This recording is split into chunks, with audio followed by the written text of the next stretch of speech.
Fatal Fury Battle Archives for the PS2 features 4 games in the Fatal Fury lineup. They're all direct ports of the Neo Geo versions and run pretty damn close, if not exactly as they did on the Neo Geo.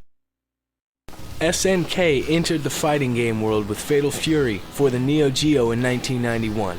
It was later ported to the Super Nintendo and Sega Genesis. However, those versions were pretty bad compared to the original. The game takes place in the fictional city of Southtown as you take control of either Terry Bogard, his brother Andy Bogard, or Joe Higashiyama to take place in the King of Fighters tournament, which is held by Geese Howard, the very same man who murdered Terry and Andy's father. You'll face various enemies on the way to fighting Geese at the top. The characters are pretty creative and diverse, and some of them are tough as shit. The gameplay is a bit on the slow side, and the moves are sometimes hard to pull off. Another thing it lacks is strong and weak attacks. Instead, you have one punch and one kick attack. The game features a background and foreground system that you battle in, which was quite different for a 2D fighter. I never actually liked this feature all that much, but it does add more of a challenge. And the AI will drop back and forth, dodging special attacks and making life hell for you sometimes. And that brings me to the difficulty factor. Even on easy, this game is pretty fucking tough. Enemies use cheap tactics like back-to-back-to-back special moves before you can even get your legs back under you.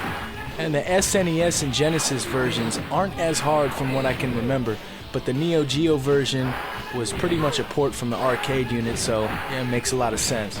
I really do like the visuals in this game. Everything is colorful, the characters look great, the level designs bring each person to life, and the game animation runs smoothly. It's also pretty cool how the backgrounds change time of day as the rounds progress. The sound quality on this version is good, not so much on the other consoles. The soundtrack is actually pretty great. The music is typical 90s fighting game style, but it really does complete the already great looking level designs. Kinda just all mixes up together pretty damn well. I did mention that some of these guys are pretty damn hard to beat, but I gotta tell you, nobody's got shit on Geese Howard. Once you manage to make it past his goons and finally do battle with good old Mr. Howard, he's gonna kick your ass. I'm not joking, he's gonna take no mercy. I can't imagine a kid trying to play this version. They really didn't want you to beat him. I mean, I've played plenty of Street Fighter as a kid, and I don't remember Bison ever being this tough, except for maybe on the hardest difficulty. But this is on easy. God damn. Just look at him. You can't even get away with being cheap on him. One hit just takes away way too much health.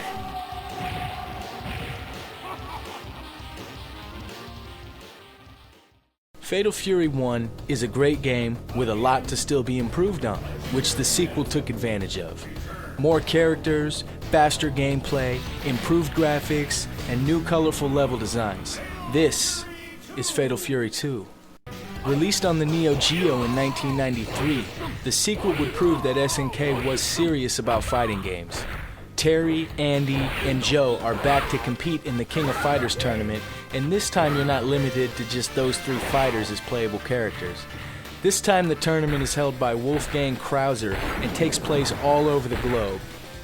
Character sprites actually look a lot better in this game. A lot of the backgrounds are also now moving backgrounds, like fighting on boats and trains and stuff. And the controls are almost the same, but they feel a little revamped. This time there's strong and weak attacks. The special moves are a lot easier to pull off, not to mention the laggy, delayed feel of the first game is now gone. This game just feels very responsive. The difficulty has actually been turned up. I was surprised to see how much harder this version is compared to the SNES version I grew up playing. The AI is definitely not shy, even on the easiest setting. Fatal Fury Special wasn't as much a sequel as it was an upgrade. SNK took a page out of Capcom's book on this one. It's the same game engine, levels, and graphics, but this time adds some more fighters. You can now play as the 4 bosses from Fatal Fury 2 that were previously unplayable, plus 3 characters from the original Fatal Fury make a return in Duck King, Tung Fu Roo, and Geese Howard. This game also features a special appearance by Ryo from the Art of Fighting franchise.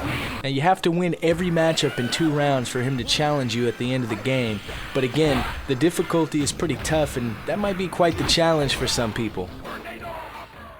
Fatal Fury 3, The Road to the Final Victory, was released in 1995 and it feels completely revamped.